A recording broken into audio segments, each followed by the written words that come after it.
Hello guys, स्वागत है आपका आज के नए टॉपिक्स में। आज हम भोपाल गैस त्रासदी, ये भोपाल गैस त्रासदी क्या थी, जिसको भोपाल गैस ट्रेजेडी भी बोलते हैं, उसको देखेंगे तथा यह देखेंगे कि कब वह कैसे हुई थी तथा उस समय मध्य प्रदेश के राज्यपाल और मुख्यमंत्री कौन थे तथा वे वर्तमान में इसके लिए क्या उपाय किए जा रहे हैं।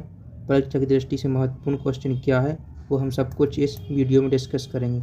चलिए तो स्टार्ट करते हैं। सबसे पहले हम देखेंगे भोपाल गैस त्रासदी इतिहास की सबसे खराब औद्योगिक दुर्घटनाओं में से एक थी, ठीक है, जो 2 से 3 दिसंबर 1984 की रात भोपाल मध्य प्रदेश में यूनियन कार्बाइड इंडिया लिमिटेड यानी कि UCIL कीटनाशक संयंत्र में हुई थी। तो आपको याद रखना, ठीक है, 2 से 3 दिसंबर 1984 को हुई थी। ये आपको डेट याद रखना, ये बहुत इंपॉर्टेंट है, ठीक है। चलिए आगे देखते हैं। इस घटना ने लोगों और जानवरों को अत्यधिक जहरीली गैस मिथाइल आइसोसाइनेट, ये गैस का नाम आपको याद रखना है, मिथाइल आइसोसाइनेट, जिसको MIC बोलते हैं, ठीक है, के संपर्क में ला दिया, जिससे कई लोगों की मृत्यु और कई लोग अपंग हो गए, ठीक है, ये याद रखना।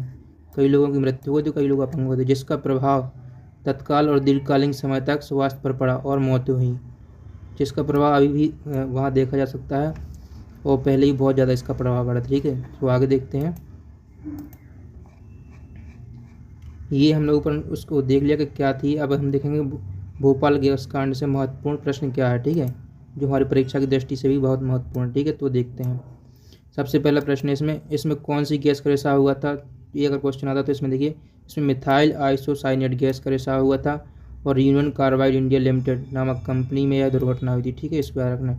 इसमें 15,000 से अधिक लोग मारे गए थे और 5 लाख से अधिक लोग अपंगता से प्रभावित हो गए थे।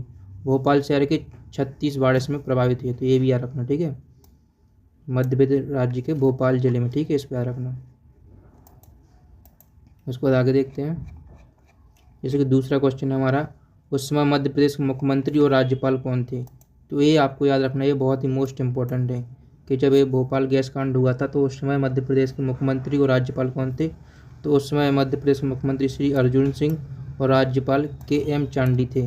तो ये याद रखना आपको, ठीक है। उसके बाद तीसरा क्वेश्चन है, सरकार ने इस त्रासदी में क्या क्या प्रयास किए, इसको देखते हैं। तो देखिए यहाँ लिखा, इस जहरीली गैस को निष्प्रभावी करने के लिए ऑपरेशन फैद चला गया था, ठीक है, इसको याद रखना, ऑपरेशन फैद, यानी कि इसको निष्प्रभावी या इसको कम करने के लिए ऑपरेशन फैद लाया गया था, इसको याद रखना, ठीक है। साथ ही गैस रिसाव के कारणों को जानने के लिए NK सिंह समिति का गठन किया गया था, NK सिंह समिति, ये इसको भी याद रखना, बहुत इंपॉर्टेंट है, ठीक है। आगे देखते हैं। इसको चौथा क्वेश्चन है, इस गैस कांड का मुख्य आरोपी किसे माना जाएगा या कौन है, ठीक है। तो इसको देखते हैं। यूनियन कार्बाइड इंडिया लिमिटेड के मालिक वॉरेन एंडरसन ही इस घटना के मुख्य आरोपी माने गए, यानी कि जो उस कंपनी यूनियन कार्बाइड इंडिया के जो मालिक थे उनको इस घटना या इस कांड का मुख्य आरोपी माना गया, ठीक है, जो उस समय भारत से अमेरिका फरार हो गए थे, यानी कि जैसे ही ये घटना हुई थी वो तुरंत भारत से अमेरिका के लिए चले गए थे, ठीक है, भाग गए थे। आगे देखते हैं। 5वां क्वेश्चन क्या है, क्या आज भी यह कंपनी संचालित होती है। तो इसका आंसर है, घटना के बाद से यह कंपनी बंद पड़ी है और इसका कचरा अवशेष को जर्मनी देश को बेचने की बात चल रही है, किंतु अभी तक यह निर्णय नहीं हुआ है। यानी कि जब से ये कांड हुआ था 2 से 3 दिसंबर 1984 को, उसके बाद से यह कंपनी क्या है, बंद पड़ी हुई है तथा इसका जो कचरा या अवशेष बचा हुआ है उसको जर्मनी देश को बेचने की बात चल रही है, लेकिन यह निर्णय अभी तक नहीं हुआ, ठीक है।